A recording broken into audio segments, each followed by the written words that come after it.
so the Zapdos fight, you guys know, is the most important thing. Gengar's taking Zapdos right now. I'm just gonna ult, so keep dragging him in. He can't. It's hard for him to run, and then you try to win Zapdos fights. Oh hey, and I see you there. Hey, if you guys are watching this right now, you're probably not subscribed to this channel. Most of you are not. So don't forget to hit the subscribe button, leave a comment down below, hit that like button, turn those notifications on. It really helps me out with the algorithm, and hope you enjoy this video. Hey, what is up guys? In this video, we're going to take a look at a Gardevoir tutorial build, kind of overview of this new released Pokemon.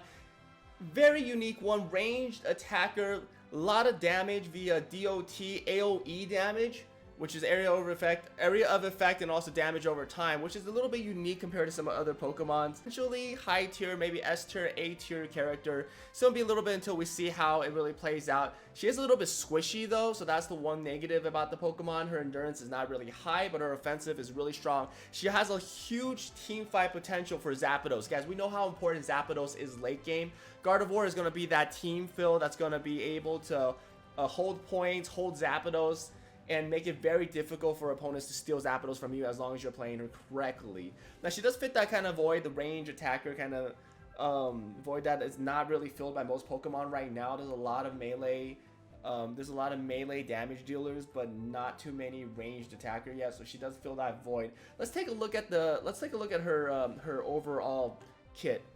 She starts off with Confusion, she starts off with Teleport. Those are two basic movesets. Confusion basically attacks in a straight line, just kind of goes, a little different than Mr. Mime's. Mr. Mime's Confusion does do a little bit of stun. Hers does not, it's just purely for damage. Teleport, great movement, great mobility for early game. She is really squishy, so you do want to have this disengage. You do want to have this kind of engage. Kind of puts her really strong on top lane, possibly jungle as well with the Teleport because she does move around a little bit quicker. But it depends because she is very, very squishy, so it's going to take a little bit until we see if she's able to sustain in the jungle properly.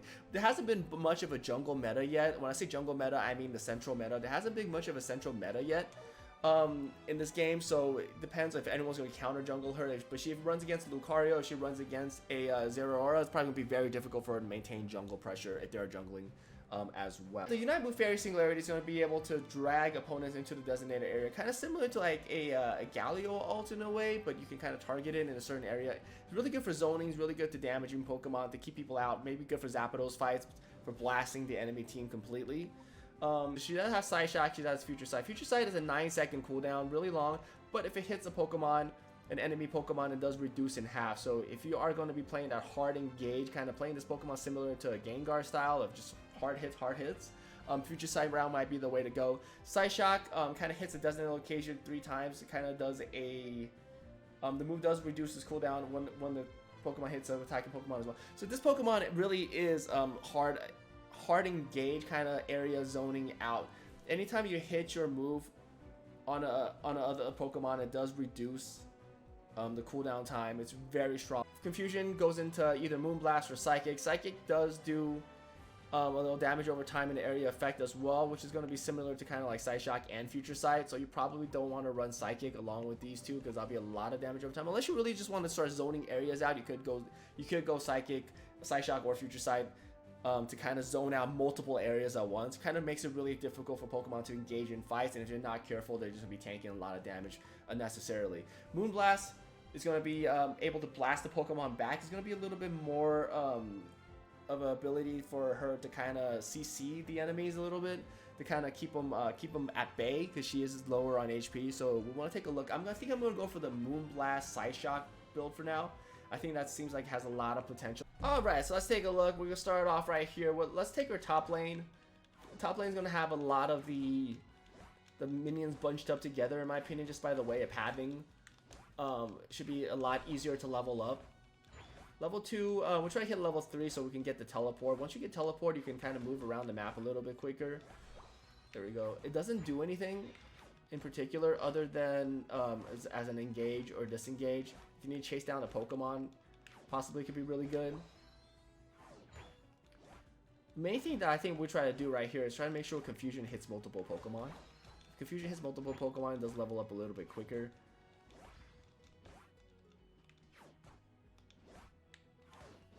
So our main goal is to try to get Gardevoir as fast as possible. Similar to Gengar, very weak early on. Damage isn't great.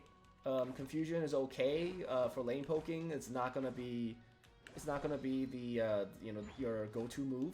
So we do want to hit Psyshock as fast as possible.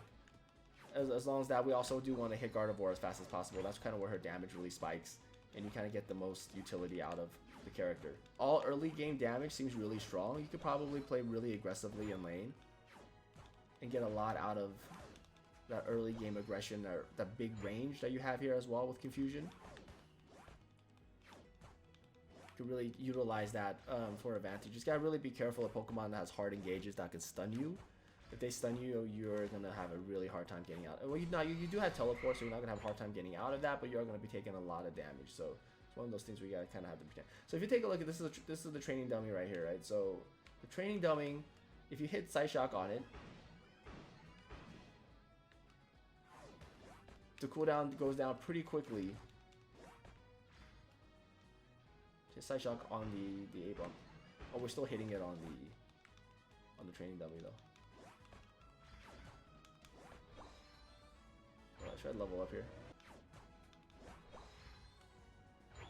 So things like top lane like this, and if they're going for... The thing about Psyshock is because, like, if they are going for... If they are going for minion camps, you could really easily aggress with Psyshock and kind of hit them as they're trying to fight the minions. I know some other, you know, some other attacks, you have a harder time kind of hitting through other enemies, right? So Psyshock does have that ability to do that. Moonblast is stun. Since Moonblast stuns as a CC, Moonblast is, so far should be really good to pair with Psyshock. You could probably do a Moonblast Psyshock combo to kind of get the most utility out of it. You probably kind of want to go in with like a moon, with like a Moonblast, and then Psyshock on top of it. No, it should be easier to target Pokemon, I think.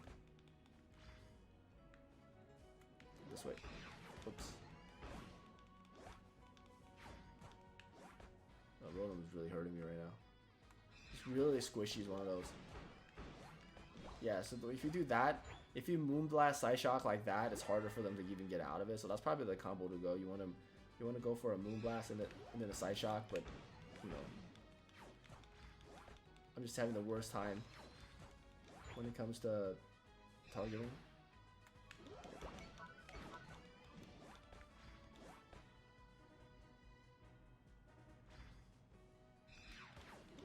Okay, there we go. That's the combo right there. Yeah, so as they're running out of it, they'll probably tank a little bit more damage. Moonblast comes up pretty quickly again, so you can get it again.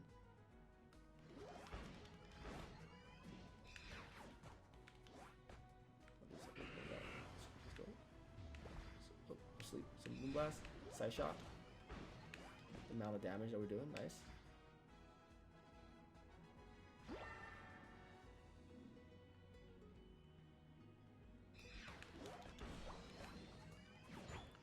So it's kind of weak. There we go. So now Gardevoir, level 10. This is the big turning point right here. Once we Gardevoir, once we get level 11, I believe the power spikes a lot better. Once we get the plus moves, you're doing a lot more damage. We also have our Unite move, so we can kind of see how this zones out.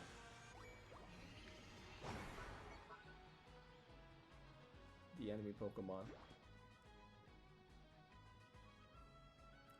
So when we're talking about this move,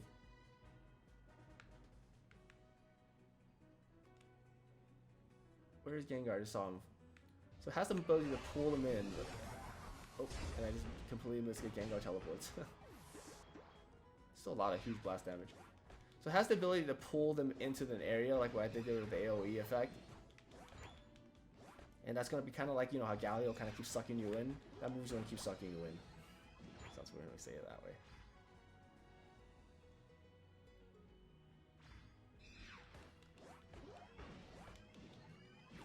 So overall, a lot of damage, high burst. Potentially good A tier, S tier character, to be honest. Look at that. It's a little bit better, like, so I like Gengar, guys. I'm a Gengar main, but the only thing that I've been realizing with Gengar, even though he's a strong S tier character, is that because he has to go in, his range is really bad, right? So the only time that you can really do anything with them is, you know, when you sludge ball and you hex. That's pretty good, right? That's pretty good on a single target or targets that are really weak to you. If you can chain off the hexes on them, then it's a huge win. If you can't, then where'd Gengar go?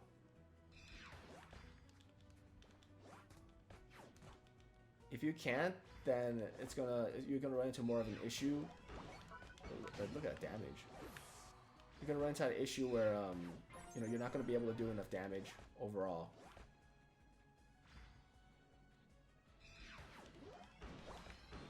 But Gardevoir seems like you can kind of just mass the whole team up. Doesn't matter. I have our ult up again. We have Zapdos up, so let's go for Zapdos.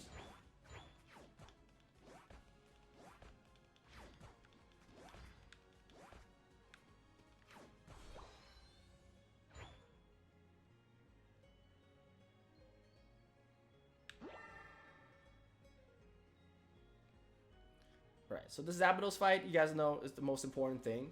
Gengar's taking Zapdos right now. I'm just gonna ult, so keep dragging him in. He can't.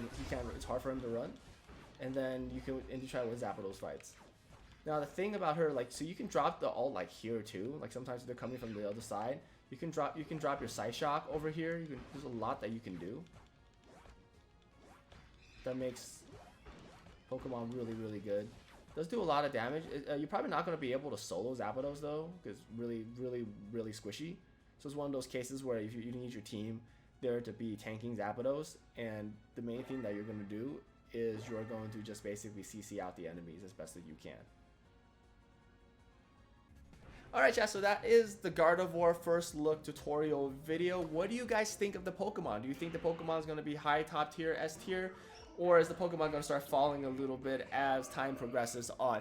I think this Pokemon has great potential as tier, A tier character. Really good for team fights, so I think I can see a lot of teams carrying a Gardevoir player just to kind of keep the team fights advantage in a way. But guys, thank you so much for watching this video. Hope you guys enjoyed it. Hit that subscribe button, hit that like button, turn those notifications on, leave a comment down below. Helps me out with the algorithm, and I'll see you guys next time.